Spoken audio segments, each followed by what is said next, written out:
당신 거기 물 흘렸잖아. 컵에 물도 제대로 못 봤다니. 내 팔자가 왜 이래? 내가 전생에 무슨 죄를 지어서 아내가 한 명은 비명 행사에 한 명은 장님이야? 어디 가서 구시라도 해야 하나? 물 흘린 건 미안해. 하지만 장님이라니. 나 아직 치료받고 있잖아. 아픈 아내한테 그게 알 소리야? 병원비는 누가 내? 내가 돈 벌어서 당신 치료비 대주잖아. 나 없으면 당신 이미 진짜 장님 됐어. 남이 피땀 흘려번 돈으로 치료받으면서 고맙다는 소리나 해. 그 순간 남편이 저를 더 이상 존중하지 않는다는 걸 확실히 느꼈습니다.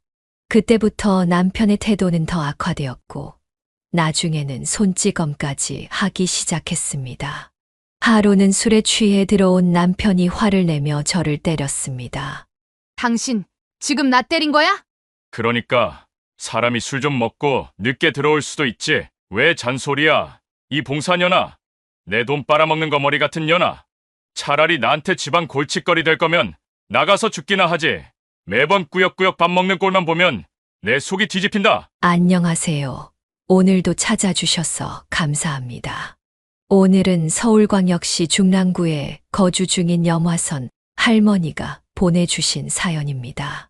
무슨 일이 있었는지 제보된 사연 바로 읽어드리겠습니다. 안녕하세요.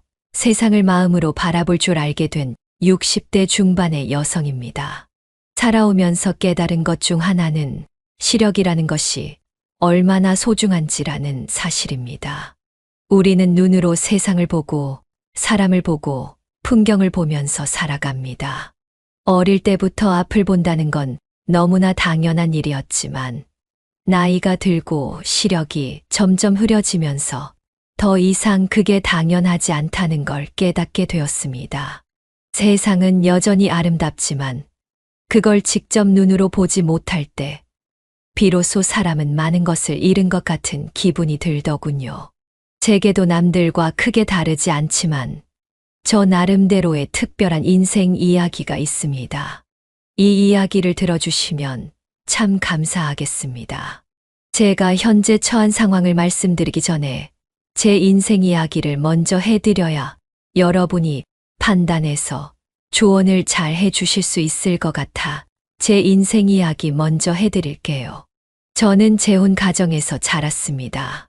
제 친엄마는 제가 10살 때 집을 떠나셨고 그 후로 저는 아빠와 새어머니 밑에서 자랐죠.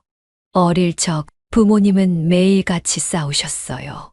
하루가 멀다 하고 소리 지르고 물건을 던지며 싸우는 일이 계속되었고 급기야 이웃집에서 경찰에 신고를 하는 일도 많았습니다.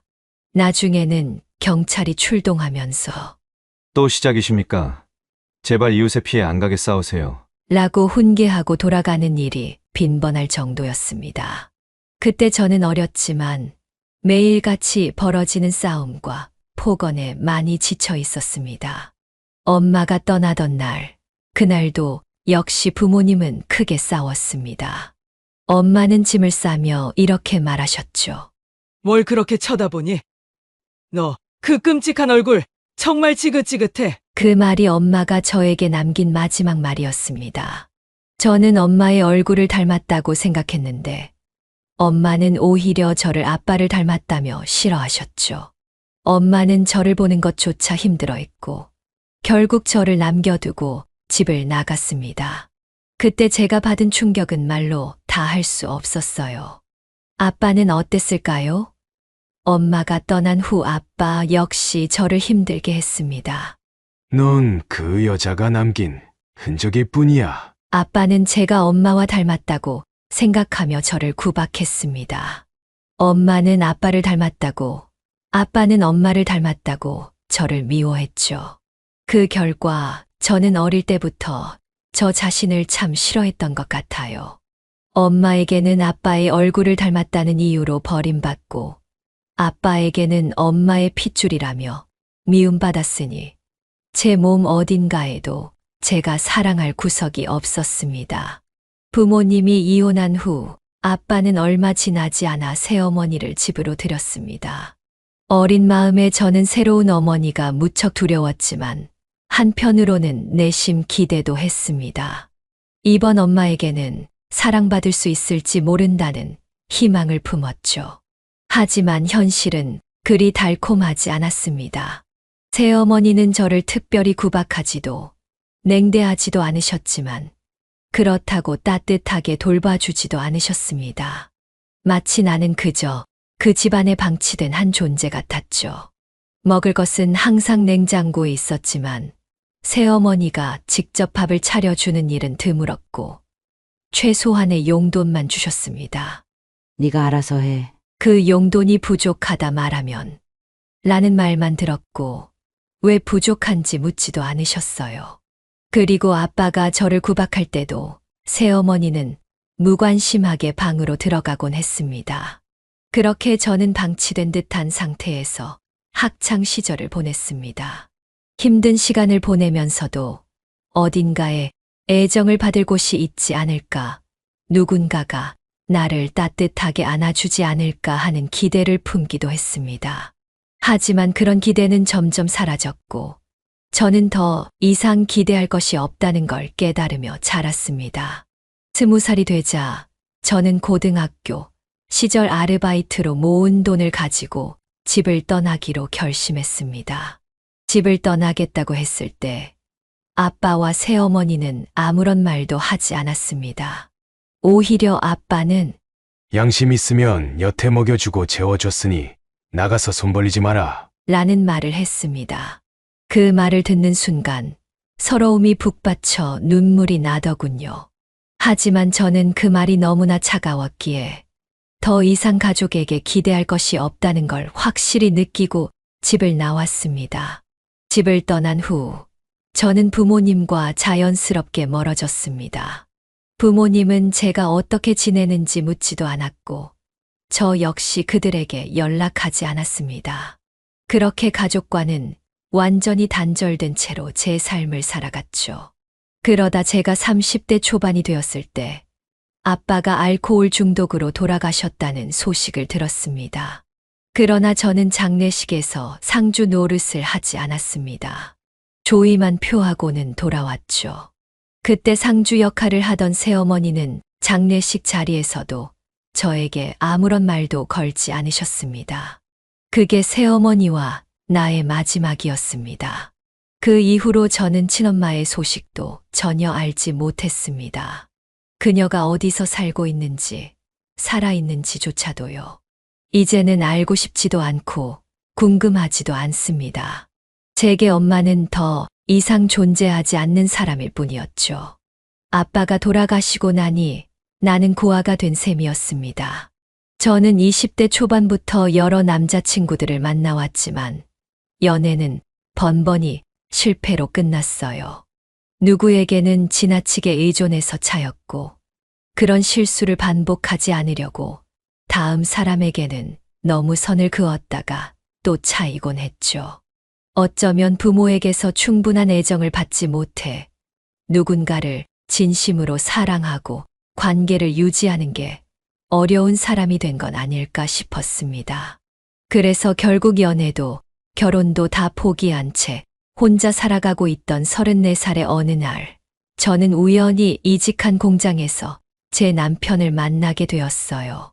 저보다 3살 많은 남편은 직장에서 리더십도 강하고 자상한 사람이었습니다. 공장에서 일하는 사람들 모두 그를 좋아했어요. 남녀노소 구분 없이 누구에게나 친절하고 사람들을 잘 챙기니 남편의 인기는 항상 높았죠. 그러나 남편에게는 하나의 사연이 있었습니다. 2년 전 아내를 병으로 잃고 홀로 딸을 키우고 있는 아버지라는 점이었어요. 처음에 저는 연애에 대한 생각이 전혀 없었기 때문에 그 사실에 큰 관심을 두지 않았고 그저 그런 사람이구나 하고 넘겼죠. 그런데 어느 날부터 남편이 제 주위에 자주 맴돌기 시작했습니다. 공장 사람들 모두가 눈치챌 정도로 너무 티가 날 만큼 말이죠. 남편은 자꾸만 저에게 다가왔고 서서히 저도 그에게 관심을 갖게 되었습니다. 그의 따뜻한 성품과 다정한 말투가 점점 더 마음에 들어오더라고요. 그렇게 우리는 자연스럽게 조심스러운 만남을 시작하게 되었죠. 나중에 저는 남편에게 물었습니다. 왜 어리지도 않고 예쁘지도 않은 나를 좋아했던 거야? 남편은 웃으며 대답했어요. 넌 겉으로는 아닌 척하지만 한 사람 한 사람에게 진정성 있게 대하는 게 너무 좋았어. 그런 적 많고 진심 어린 사람이 좋더라. 그리고 네가 왜 안 예뻐? 내 눈엔 세상에서 제일 예쁘기만 하구만. 그 말에 제 마음이 얼마나 녹았는지 모릅니다. 남편의 진심이 저를 향해 있었고 그 진심에 저는 서서히 마음을 열 수밖에 없었어요. 그렇게 2년이 지나고 남편이 제게 청혼을 했습니다. 저는 그 청혼을 받아들였고 36의 나이에 결혼하게 되었습니다. 결혼식 날 시어머니께서는 저에게 이렇게 말씀하셨어요. 정말 고맙다. 나는 이제 늙어서 손녀딸을 돌보는 게 점점 힘들어지는데 네가 와줘서 정말 다행이야. 이제 나는 고향으로 돌아가 편하게 지낼 수 있겠구나. 우리 정효 잘 부탁한다. 시어머니는 이렇게 손녀딸을 저에게 부탁하시고 고향으로 돌아가셨습니다. 자신도 이제는 좀 편하게 노후를 보내고 싶다고 하셨죠. 그리하여 팔자에 없던 10살짜리 딸이 제게 생겼습니다. 저는 처음으로 엄마가 되었습니다. 새로운 가족과 함께하는 삶이 시작된 것이죠. 솔직히 말해서 저는 남편의 딸에게 정말 좋은 계모가 되고 싶었습니다.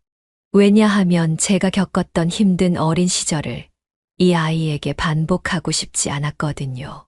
부모에게서 충분한 애정을 받지 못한 경험이 있었기 때문에 이 아이만큼은 사랑으로 보듬어주고 싶었습니다. 친엄마를 잃고 새어머니를 맞이하는 어린아이의 마음이 얼마나 불안하고 힘들지 저는 잘 알고 있었습니다. 남편이 딸에게 정식으로 저를 소개하던 날이 아직도 기억납니다. 정효야, 인사해. 오늘부터 너의 엄마가 되어 주실 분이야. 남편이 딸에게 이렇게 말했지만 아이는 아직 저를 받아들일 준비가 되지 않은 듯 보였습니다. 저는 다정하게 인사했죠. 정효야, 안녕. 우리 몇 번 봤었지? 앞으로 잘 부탁해. 안녕하세요, 아줌마. 그러나 딸의 대답은 차가웠습니다. 그 순간 저는 마음이 조금 아팠지만 이해하려고 애썼습니다. 어린 나이에 친엄마를 잃은 아이가 새로운 엄마를 쉽게 받아들이기는 어려운 일이라는 걸 알고 있었으니까요. 딸은 당시 10살이었지만 여전히 친엄마에 대한 기억을 생생하게 간직하고 있었습니다. 친엄마가 세상을 떠났을 때는 겨우 6살이었지만 그동안 엄마와 함께한 추억이 딸의 마음속에 깊이 자리 잡고 있었던 거죠. 저와 함께 지낸 지 1년이 넘었음에도 딸은 가끔 엄마와 찍은 사진을 꺼내 보곤 했습니다. 사진을 보며 혼자서 중얼거렸죠. 엄마 보고 싶어. 엄마가 해준 김치찌개도 먹고 싶고, 엄마가 사다 주던 빵도 먹고 싶어. 그리고 가끔은 사진을 베개 밑에 두고 잠자리에 들며 엄마 꿈을 꾸고 싶어. 라고 말하곤 했습니다. 딸이 자면서 정말로 친엄마 꿈을 꾸는 건지 눈물이 뺨을 타고 흐르는 모습을 보고 있자니 제 가슴이 미어지는 것 같았어요. 문을 살짝 열고 몰래 딸을 지켜보던 저는 속으로 눈물을 삼키며 딸의 아픔을 느꼈습니다. 그래서 남편이 딸에게 저를 엄마라고 부르라고 재촉할 때 제가 중간에서 나서서 말렸습니다. 딸에게는 친엄마에 대한 그리움이 컸으니까요. 나조차도 제 친엄마가 집을 나간 후 한동안은 그리워했던 기억이 있는데 딸은 얼마나 더 힘들었겠나 싶었습니다. 저는 딸에게 무리하게 다가가고 싶지 않았어요. 대신 천천히 인내심을 가지고 그녀가 제 마음을 알아주길 기다렸습니다. 딸이 마음을 열 때까지 끊임없이 노력했죠. 인터넷을 뒤져가며 양육에 관한 정보를 찾아보고 주위에 경험 많은 지인들에게도 조언을 구하며 딸과 가까워지기 위해 애썼습니다. 혹시라도 딸이 학교에서 엄마가 없다는 이유로 손가락질을 받지 않을까 싶어서 학부모 모임에는 빠짐없이 참석했고 부족한 살림에도 가끔 딸의 학급에 간식을 보내기도 했습니다. 정효야, 오늘 엄마가 학교에 보낸 피자 친구들이랑 맛있게 먹었어? 저 아줌마, 마음은 감사한데요. 이런 거 안 보내주셔도 돼요. 그래. 미안해. 엄마는 그저 네가 친구들 앞에서 기분 좋았으면 해서 그랬어. 어차피 친구들 다 알아요. 아줌마가 제 친엄마 아닌 거 친구들 엄마가 다 말해줬어요. 그 순간 저는 너무 충격을 받았습니다. 겉으로는 웃으며 저를 대하던 학부모들이 집에 돌아가서 자녀들에게 딸이 계모와 함께 산다는 이야기를 퍼뜨렸다는 사실을 알게 된 것이죠. 딸은 그 일로 인해 학교에서 따돌림까지 당했던 것 같았습니다. 그 사실을 알게 된 후 딸은 저와 더욱 거리를 두기 시작했어요. 잘해보려던 제 노력들이 오히려 역효과를 낳은 것 같아 참 슬펐습니다. 그래서 딸이 중학교에 들어간 이후부터는 학부모 모임에 나가지 않기로 했습니다. 더 이상 딸의 사생활을 침범하지 않으려는 마음이었죠.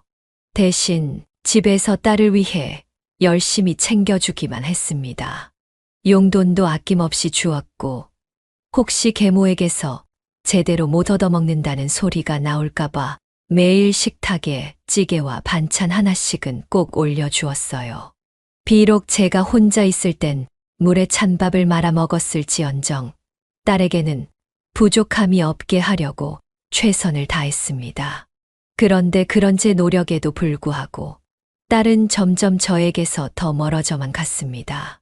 가끔은 딸이 제 마음을 몰라주는 것 같아 속상했지만 어린아이에게 그런 마음을 품는 제 자신이 부끄러워 그럴 때마다 스스로를 다잡곤 했죠. 하지만 딸이 고등학교에 들어가면서 상황은 더 나빠졌습니다.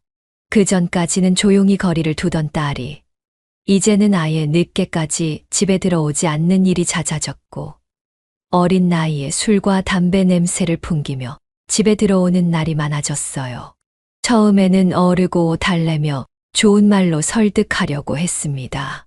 하지만 딸은 제 말을 아예 들으려 하지 않았고 결국 저도 감정이 격해져서 어느 순간부터는 딸에게 소리 지르고 화를 내기 시작했습니다.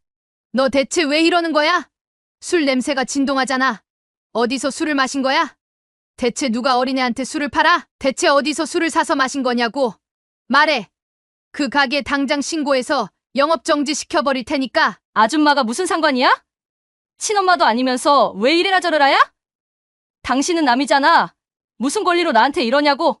순간 저는 말문이 막혔습니다. 방 안은 찬물을 끼얹은 듯 싸늘해졌고 저와 딸은 그 자리에서 얼어붙어 버렸죠. 딸의 말에 너무 화가 난 나머지 저도 모르게 딸의 얼굴에 손을 올리고 말았습니다.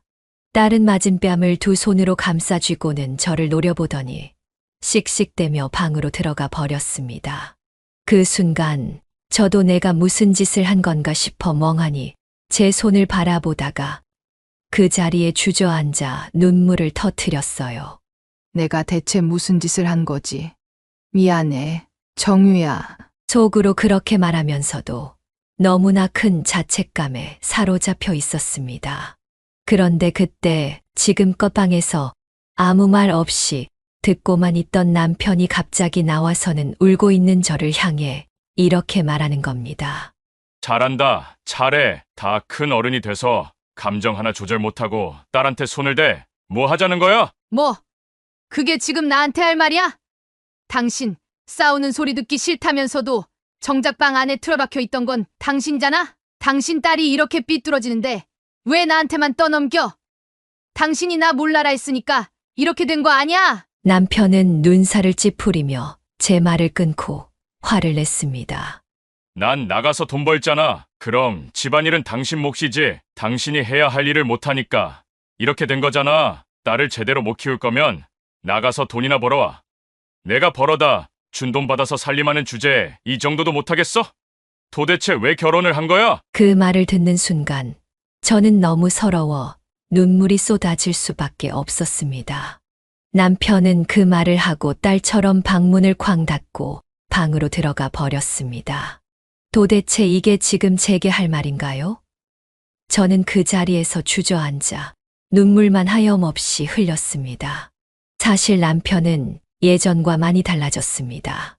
처음에는 저에게 항상 예쁘다고, 고맙다고, 미안하다고 말해주던 다정한 사람이었어요. 그런데 어느 순간부터 너 늙었어. 살 좀 빼. 나한테 감사할 줄 알아야지. 너 같은 애정결핍 여자를 내가 아니면 누가 받아줬겠어? 같은 상처 주는 말들만 내뱉기 시작했어요. 심지어는 아직도 딸이랑 애착 형성도 못했으면 엄마 자격이 없는 거야. 라는 말까지 했습니다.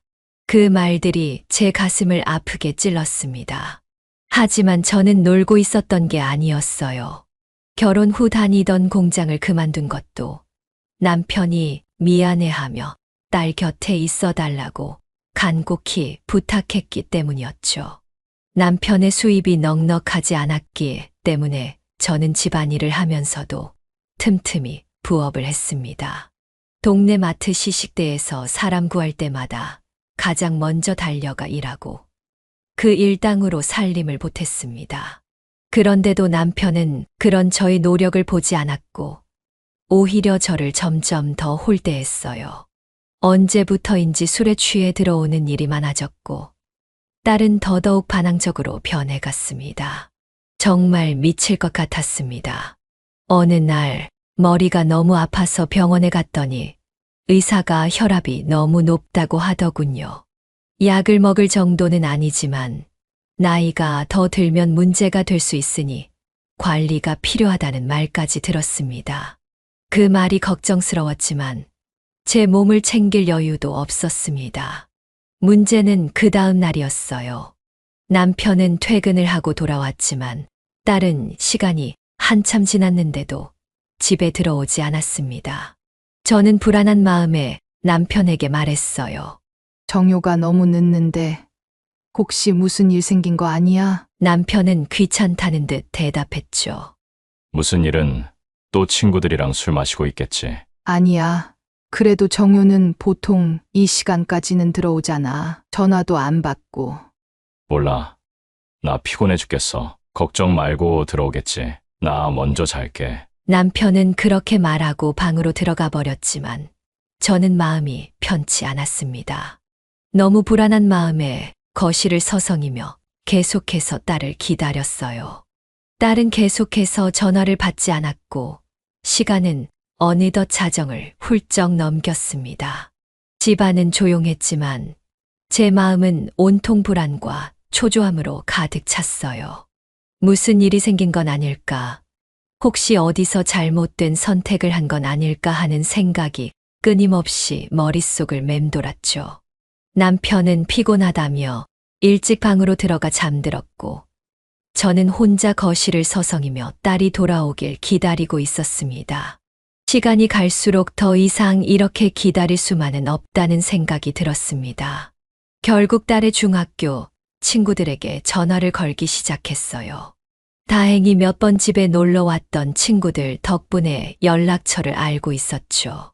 전화를 돌리다 보니 그중 한 친구가 딸의 고등학교 친구들과 자주 모이는 장소를 알고 있었어요. 그 친구가 알려준 위치를 듣고 나서 저는 서둘러 겉옷을 걸쳐 입고 곧장 그곳으로 향했습니다. 딸을 찾아야 한다는 생각만으로 머릿속이 꽉 차 있었습니다.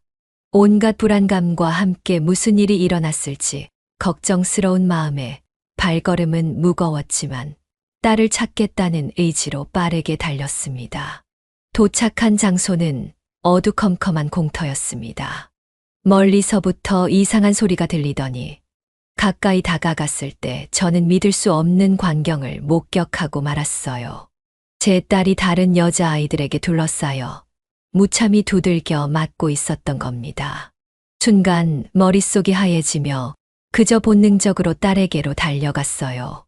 정효야! 저는 큰 소리로 딸을 부르며 그 아이들 사이로 뛰어들어 딸을 보호하려고 아이들에게 팔을 휘둘렀습니다. 딸을 감싸 안으며 떨리는 목소리로 외쳤습니다. 내 딸을 왜 때리는 거야? 너희 누구야? 경찰서 가고 싶어?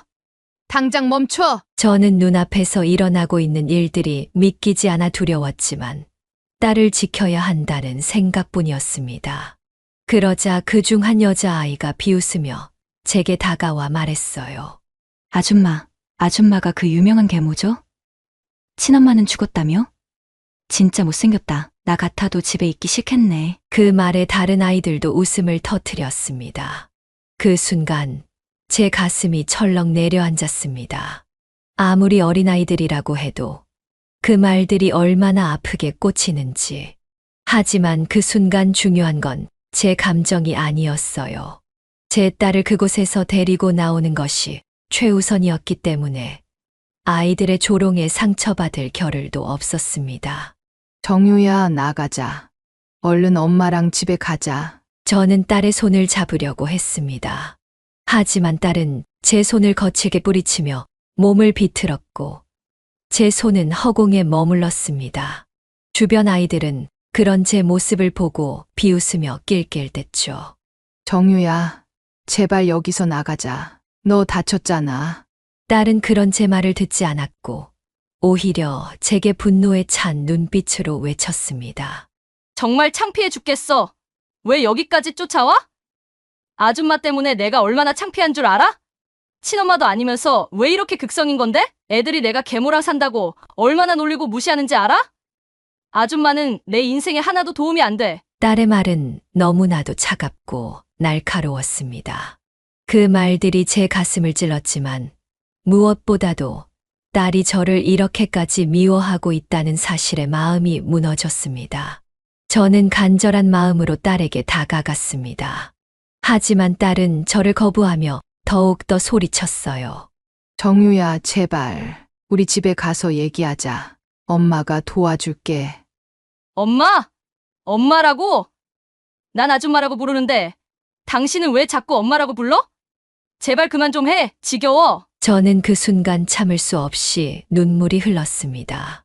딸을 어떻게든 데리고 가고 싶었지만 마음대로 되지 않는 상황에 그저 딸을 설득할 수밖에 없었습니다. 그때 아이들 중 한 명이 저를 발로 툭툭 건드리며 비아냥댔어요. 아줌마, 얘한테 우리랑 놀지 말라고 했어요?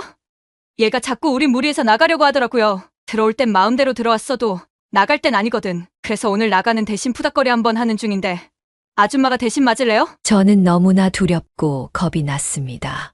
하지만 그럼에도 불구하고 딸을 이곳에 그대로 두고 갈 수는 없었죠. 무슨 말을 해야 할지 고민하며 아이들을 향해 소리치려는 순간 딸이 갑자기 제 손을 잡았습니다. 딸은 저를 향해 고함을 지르더니 제 손을 잡고 갑자기 달리기 시작했어요. 아줌마, 뛰어. 딸이 큰 소리로 외쳤습니다. 놀란 저는 정신을 차리고 딸과 함께 미친 듯이 달리기 시작했어요. 뒤에서 아이들이 잡아 라고 외치는 소리가 들렸지만 우리는 앞만 보고 달렸습니다. 마침 길가에 세워진 택시가 보여서 우리는 재빨리 그 택시에 올라탔습니다. 가까스로 그곳을 빠져나와 숨을 돌릴 수 있었죠. 하지만 딸은 다친 상태였고 저는 그녀를 바로 집으로 데려갈 수 없었습니다. 그래서 곧장 병원 응급실로 향했어요. 딸은 계속 괜찮다고 말하며 거부했지만 저는 강하게 밀어붙였고 기어코 응급실에 접수해 치료를 받게 했습니다.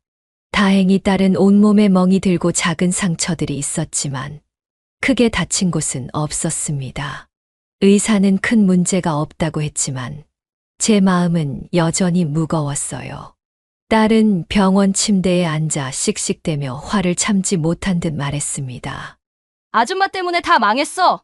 내일 학교 가면 걔네가 나 가만 안 둘 거라고. 딸의 원망 섞인 목소리를 듣고 저는 가슴이 철렁 내려앉았습니다. 딸은 여전히 저를 엄마라고 부르지 않았고 저에 대한 분노와 불만이 가득했죠. 그 순간 딸의 분노가 향한 방향이 나라는 사실이 너무나도 슬프게 다가왔습니다. 딸은 분한 표정으로 말했고 저는 더 이상 말을 잇지 못한 채 한숨을 푹 내쉬었어요. 도대체 어디서부터 잘못된 건지 그리고 이 상황을 어떻게 해결해야 할지 전혀 감이 잡히지 않았습니다. 딸과의 관계가 너무 멀어져 버린 것만 같았어요.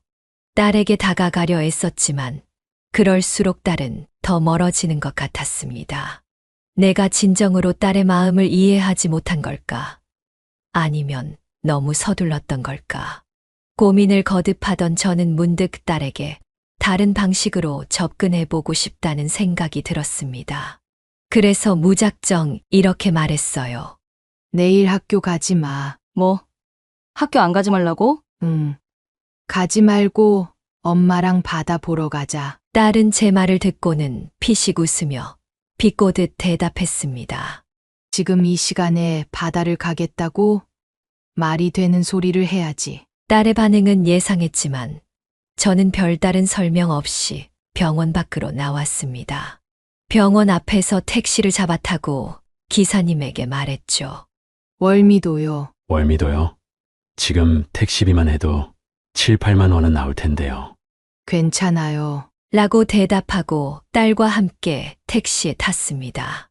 딸은 여전히 불만 가득한 얼굴로 저를 쳐다보았지만 저는 아무 말 없이 택시 안에서 창밖을 바라봤습니다.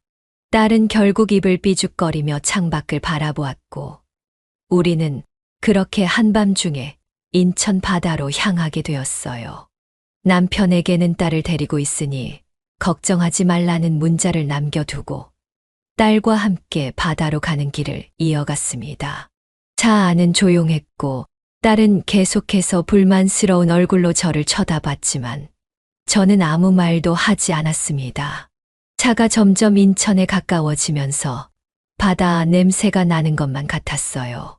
딸과의 관계를 풀 수 있는 길이 이곳에 있을 거라고 기대하지는 않았지만 지금은 딸과 함께 시간을 보내고 싶었고 그녀에게 조금이나마 마음을 전하고 싶었습니다.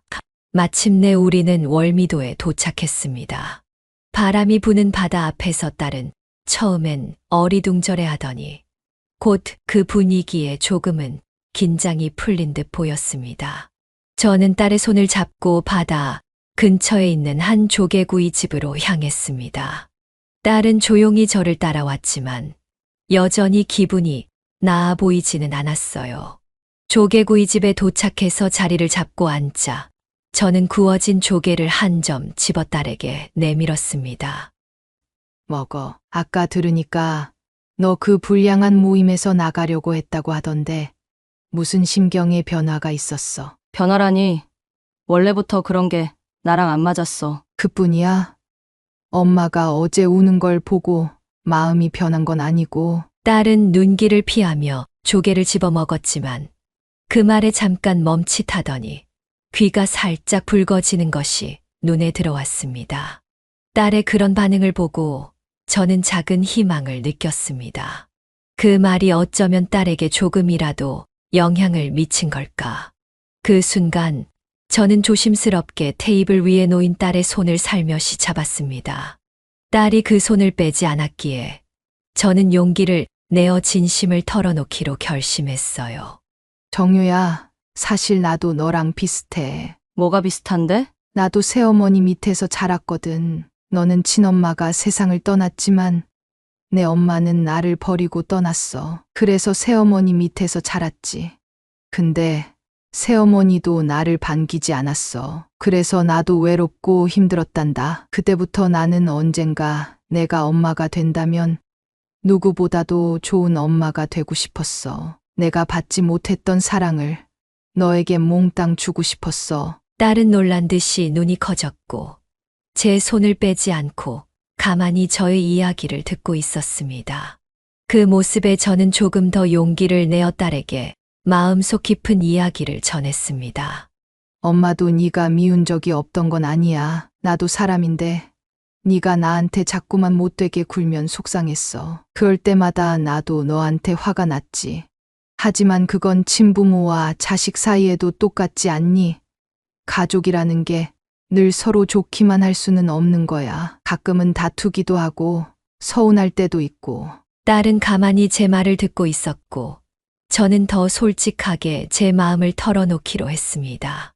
정유야, 엄마는 진심으로 네가 내 딸이 되어 주었으면 좋겠어. 많은 걸 바라는 게 아니야. 그냥 네가 날 엄마라고 부르고 가끔 내가 만든 반찬이 맛없다고 투정 좀 부리고 그렇게 우리 둘이 함께 일상을 살아갔으면 좋겠어. 엄마 딸로서 말이야. 그게 다야. 아직도 그게 많이 어려울까? 딸은 잠시 침묵하다가 고개를 천천히 떨구더니 테이블 위로 눈물을 뚝뚝 흘리기 시작했습니다. 딸이 울면서 갑자기 충격적인 말을 꺼냈습니다. 내가 미안해. 아줌마, 아니, 엄마. 사실 나도 엄마한테 이렇게 하면 안 된다는 걸 알고 있었어. 이제 엄마라고 부르고 싶었는데 시기를 놓쳐서 자꾸만 삐뚤어졌어. 그래도 관심 받고 싶으니까 엄마 앞에서 일부러 더 엇나가고 큰 소리치고 그랬던 것 같아. 그런데 어젠 정말 엄마가 날 미워할 것 같아서 너무 무서웠어. 그래서 그 친구들 무리해서 뒤늦게라도 나오려고 했던 거야. 엄마, 나 안 미워해줘서 정말 고마워. 나 찾으러 나와줘서. 그리고 아직도 내 엄마가 되고 싶다고 해줘서 정말 고마워. 그리고 미안해. 딸이 7년 만에 처음으로 제게 엄마라고 불러줬어요. 그것도 고맙다는 말과 함께요. 그 말을 듣는 순간 저도 눈물을 참을 수 없었어요. 눈물이 미친 듯이 쏟아졌고 저는 딸의 손을 잡고 엉엉 울면서 고맙다는 말만 반복했죠. 그렇게 우리 둘은 조개구이 집에서 조개를 몇 점 먹지도 못하고 눈물과 콧물을 쏟아내며 서로 안고 울었습니다. 그날은 제가 평생 기억에 남을 날이었어요. 그 이후로 딸과 제 관계는 눈에 띄게 달라졌습니다. 그동안 부르지 못했던 엄마라는 말을 한 번에 쏟아내기라도 하려는 듯 딸은 제 껌딱지가 되었습니다. 엄마, 나랑 드라마 보자. 오늘 마지막 회래. 엄마, 어디 갔어? 일어났는데 엄마 없길래? 엄마, 나 된장찌개 먹고 싶어. 고마워. 딸이 하루 종일 저를 부르며 따르는 모습이 신기하면서도 너무나 행복했습니다. 그동안의 제 노력이 드디어 딸에게 닿은 것 같아 마음이 벅찼어요.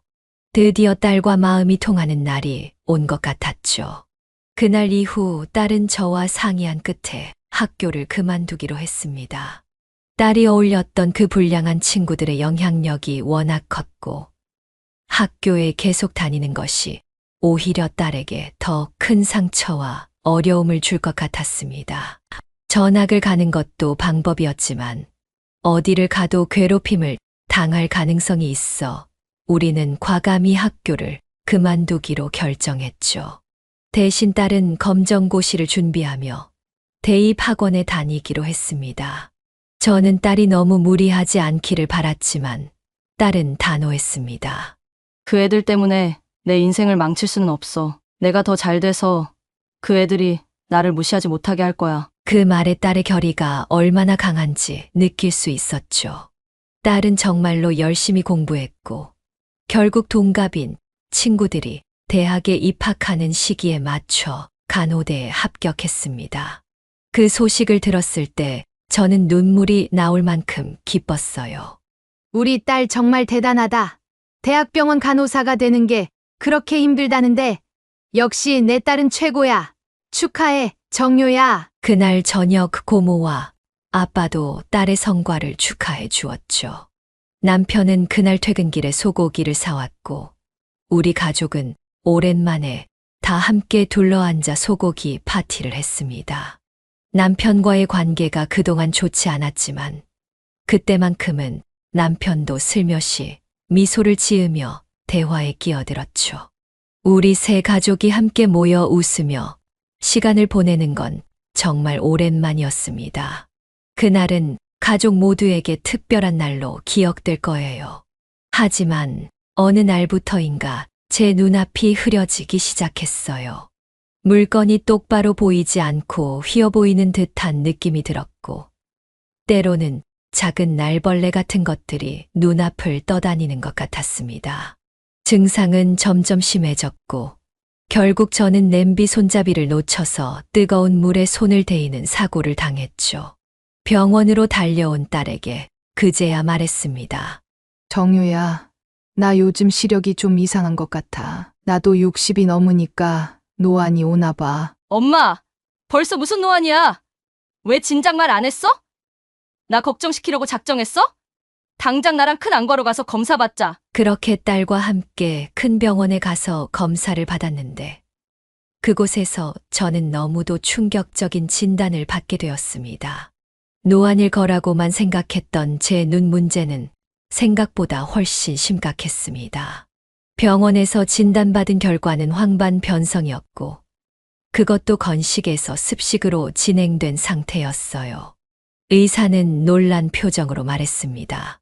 황반 변성입니다. 이미 건식에서 습식으로 진행됐네요. 이 병은 보통 한쪽 눈부터 시작해서 다른 쪽으로 옮겨가는데 지금 상태로 보면 증상이 꽤 오래된 것 같습니다. 왜 이렇게 늦게 병원에 오셨어요?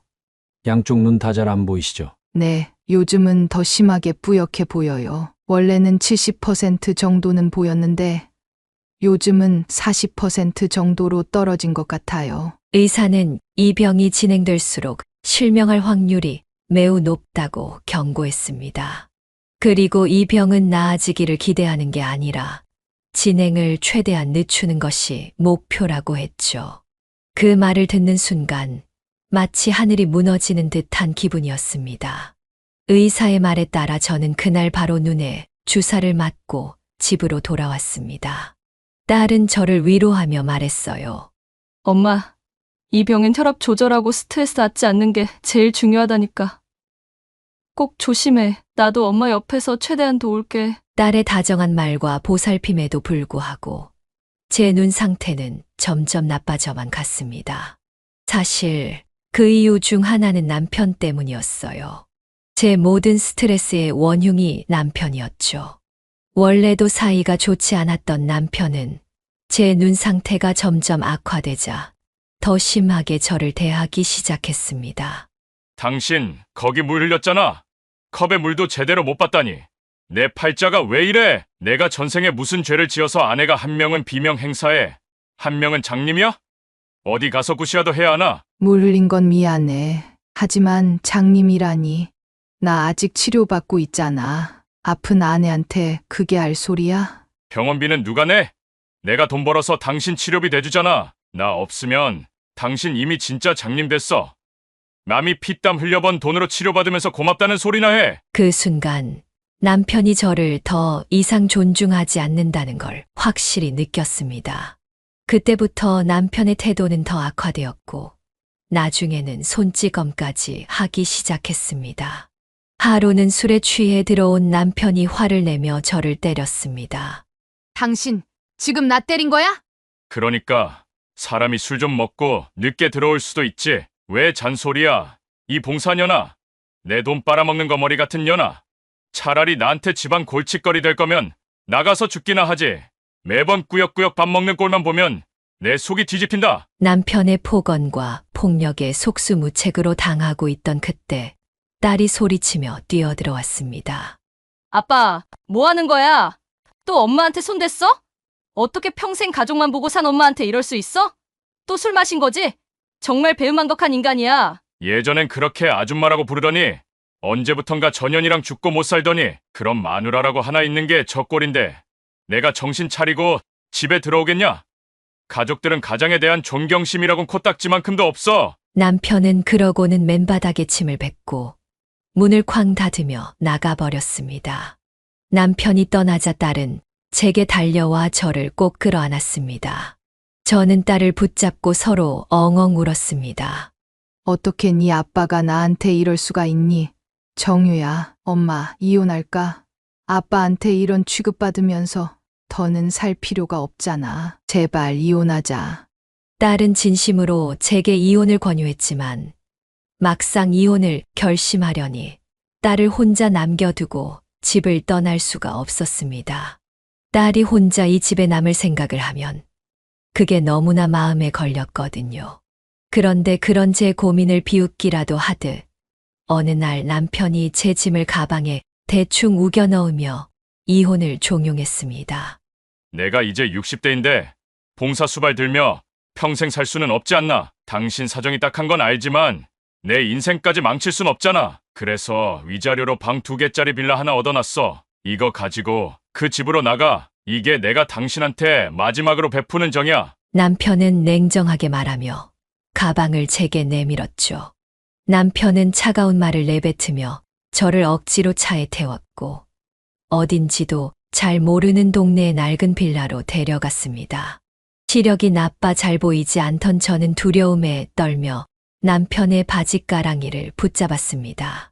하지만 남편은 제 손을 거칠게 뿌리치며 침대볼을 바닥에 던지듯 놓고는 이혼 서류를 내밀었어요. 이거 잘 읽어보고 서명해. 가까이서 보면 보이잖아. 누구한테 가서 확인해도 좋으니까 여기 서명하고 나한테 보내. 법원에도 얼굴 안 비추면 더 좋고. 그리고는 그렇게 냉정하게 저를 떠나버렸습니다. 저는 바닥에 주저앉아 눈물을 쏟으며 그 자리에 남았습니다. 얼마 지나지 않아 이 소식을 듣고 달려온 딸은 저를 꼭 끌어안고 함께 울었습니다. 엄마, 차라리 잘된 일이야. 여기 집 준다고 써있네. 집 계약서도 들어있고. 이제 아빠 밑에서 그렇게 비참하게 살 필요 없어. 내가 자주 찾아올게. 가구도 내가 다 사다 놓을 테니까.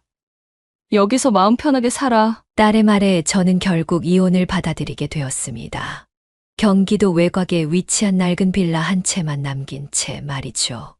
너무 분하고 억울해서 그 낯선 집에서 얼마나 울었는지 모릅니다. 딸이 찾아와 저를 위로하고 다독였지만 비참함은 쉽게 사라지지 않았습니다. 그 지옥을 안고 살아가는 게 너무 힘들어서 차라리 세상을 떠나고 싶다는 생각이 하루에도 몇 번씩 들곤 했습니다. 하지만 꾸준히 저를 찾아와 주는 딸 덕에 조금씩이나마 기운을 차릴 수 있었습니다. 그렇게 남편과 이혼한 지 5개월이 지났던 어느 날이었죠. 갑자기 딸에게서 전화가 왔습니다. 딸이 전해준 소식은 정말 놀라웠습니다. 엄마, 아빠가 돌아가셨어. 뭐, 죽었다고? 그게 무슨 말이야? 너무 갑작스러운 소식에 저는 놀라서 딸을 다그쳤습니다.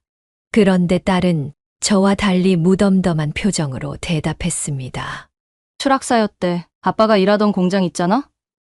거기 전선줄 위에 까치집이 있었는데 전문가도 안 부르고 직접 올라가서 제거하려다가 감전돼서 떨어졌대. 그것도 점심시간에 막걸리 마시고 취한 상태로 올라갔었나 봐. 그 말을 듣는 순간 너무 기가 막혀서 말이 나오지 않았습니다. 기계를 만지는 사람이 일하다 말고 술을 마신 것도 문제였는데 그 와중에 높은 곳에 올라가 맨손으로 전깃줄을 만지다니 사람 목숨이란 참 알다가도 모를 일이더군요. 저는 하루 종일 고민하다 결국 택시를 불러 장례식장으로 향했습니다. 엄마, 앞도 잘 안 보이는데 왜 이렇게 힘들게 왔어? 딸이 저를 보자마자 뛰쳐나와 부축해 주었어요. 시어머니도 젖은 목소리로 저를 맞이했지만 저는 그저 고개만 살짝 끄덕였을 뿐입니다. 전 남편이 저를 그렇게 내칠 때 그간 제가 어떻게 살아왔는지 알면서도 연락 한 번 없었던 분이라 다시 마주하는 것이 달갑지 않았거든요. 딸의 도움을 받아 향을 피우고 전 남편의 마지막 길에 저를 올렸습니다. 37살에 결혼해 25년을 함께 살아왔는데 그렇게 모질게 내치더니 1년도 안 돼. 이렇게 허무하게 가려고 했구나. 인생이 참 아이러니하네. 당신 조강지쳐 그렇게 버리더니 결국 벌 받은 거야. 사실 저는 속으로 매일같이 바라고 있었어요. 가족을 위해 헌신했던 저를 눈이 불편해지자마자 헌신짝처럼 버린 남편이 불행해지기를 말이죠. 그런데 막상 이렇게 비참한 모습을 보니 가슴이 철렁 내려앉더군요. 정말 내가 저주를 퍼부어서 남편이 비명에 갔나 싶어 마음이 무거워졌습니다. 동시에 지난 세월이 모두 허무하게 사라진 것 같은 기분도 들었죠. 아무리 마지막에 상처를 준 사람이었다 하더라도 한때는 좋았던 기억들도 분명히 남아 있었으니까요. 장례를 모두 치르고 남편의 집이 아닌 제 집으로 돌아온 딸에게 고생했다며 말을 건넸습니다. 그러자 딸은 이렇게 대답하더군요. 고생이라니 차라리 잘된 일이야. 나도 아빠 정말 싫었어. 엄마가 나를 가슴으로 받아준 사람인데 아빠는 엄마한테 짐승만도 못하게 굴었잖아. 욕하고 구박하고 나중엔 때리기까지 하고 벌 받은 거야. 엄마는 왜 그걸 다 참고 있었어? 딸은 퉁명스럽게 말했지만 속으로 얼마나 슬펐을지 알 수 있었습니다. 아무리 힘들어도 자기 아빠인데 어떻게 아무렇지 않을 수 있겠습니까? 속이 깊은 딸이 슬픈 마음을 숨기고 저를 위로하려 그런 말을 했다는 걸 알았죠. 저는 딸의 손을 더듬어 잡고 차분하게 말했습니다. 너 때문이지? 정유야, 너를 두고 떠날 수가 없었어. 그 말을 듣고 결국 딸은 참았던 눈물을 터뜨리고 말았습니다. 딸이 엉엉 울면서 복잡한 감정들을 한꺼번에 터뜨린 거였겠죠. 저는 그런 딸을 꼭 끌어안고 말했습니다. 그래, 마음껏 울어라. 네가 얼마나 힘들었겠니? 괜히 엄마 위로하려고 애쓰지 않아도 돼. 아빠가 갑자기 떠나버렸으니 네가 얼마나 놀라고 슬펐겠어. 괜찮아, 괜찮다. 아직 네 곁에 엄마가 있잖니. 딸은 제 품에서 서글프게 울었고 저는 남편에 대한 마지막 미련과 25년간의 결혼 생활을 함께 눈물로 흘려보냈습니다. 마음속에 묻어두었던 기억들이 하나둘씩 떠올랐지만 이제는 모두 내려놓고 싶었어요. 비록 남편과의 마지막이 상처로 남았을지언정 한때는 사랑했던 사람이라는 기억도 있었으니까요. 그 모든 감정을 딸과 함께 울면서 정리할 수 있었던 것 같습니다. 남편이 세상을 떠난 후 딸은 전 남편과 함께 살던 집을 처분하고 저희 집으로 들어와 함께 살기 시작했습니다. 사실 딸이 저와 함께 살기로 했다는 것만으로도 큰 위로가 되었습니다. 혼자가 아닌 함께라는 생각에 제 삶이 조금 더 안정된 느낌이 들었거든요. 그리고 딸이 다니는 대학병원의 안과 교수님께 제 진료를 옮기게 되었습니다. 딸이 저를 위해 여러 번 병원에 찾아가 자문을 구했고 교수님이 직접 저를 진료해 주겠다고 하셨다는 말을 들었을 때 저는 정말 놀라지 않을 수 없었습니다. 교수님은 제 상태가 많이 좋지 않다고 하시면서도 마지막으로 수술을 시도해 보는 게 어떻겠냐고 제안하셨습니다. 사실 제가 원래 다니던 병원에서는 수술을 권하지 않았습니다. 병이 더 나아질 가능성이 없다고 했고 주사를 맞는 간격을 더 늦추자는 말만 들었으니까요. 그래서 저는 어느 순간부터 더 이상 희망을 품지 않고 있었습니다. 차도가 없으니 이제는 그저 포기할 일만 남았다고 생각했죠. 그런데 교수님의 말은 마치 한 줄기 희망처럼 저에게 다가왔습니다. 그 말에 따른 저를 격려해 주었고 저는 수술을 결심하게 되었습니다. 결국 저는 수술대에 올랐고 다행히 수술은 성공적으로 끝났습니다. 예전처럼 선명하게 보이는 건 아니지만 흐릿하고 구부러져 보이기는 해도 물체가 보인다는 사실이 얼마나 감사한지 모릅니다. 마치 새로 태어난 기분이 들었죠. 그동안 어두운 세상 속에 갇힌 기분이었는데 이제 조금씩 빛을 되찾고 있는 느낌이었어요. 딸이 아니었으면 저는 병원을 옮겨볼 생각조차 하지 못하고 남은 시력과 함께 삶에 대한 희망도 잃어버리고 있었을 겁니다. 딸 덕분에 저는 새 인생을 시작하는 마음으로 하루하루를 살아가고 있습니다. 물론 아직 온전한 시력이 돌아온 것은 아니라 긴 글을 쓰는 것이 힘들긴 합니다. 하지만 저도 이 채널에서 자주 들었던 사연자들처럼 제 인생 이야기와 딸과의 이야기를 꼭 나누고 싶었습니다. 그래서 미안한 마음을 무릅쓰고 딸에게 대신 글을 써달라고 부탁했습니다. 딸도 일이 바빠서 오래 붙잡고 있을 수는 없었지만 짧게는 하루에 1시간, 길게는 2시간씩 시간을 내주며 저와 함께 이 글을 써나갔습니다. 그렇게 해서 여기까지 쓰는 데에 거의 9일이라는 시간이 걸렸네요. 딸이 제 이야기를 글로 옮겨주는 동안 우리는 함께 많은 대화를 나누었습니다. 딸은 저에게 과거의 기억들을 물어보면서 그동안 나누지 못했던 이야기들을 들어주었고, 저는 딸에게 제가 어떤 삶을 살아왔는지 하나하나 이야기해 주었습니다. 그 과정에서 딸과 저의 관계는 더 깊어졌고 서로에 대한 이해도 더 커졌죠. 글을 쓰면서 저는 딸에게 이렇게 고마울 수가 없었습니다. 단순히 글을 대신 써준 것뿐만이 아니라 제 인생을 함께 되돌아보며 다시금 딸과의 소중한 관계를 확인할 수 있었기 때문입니다.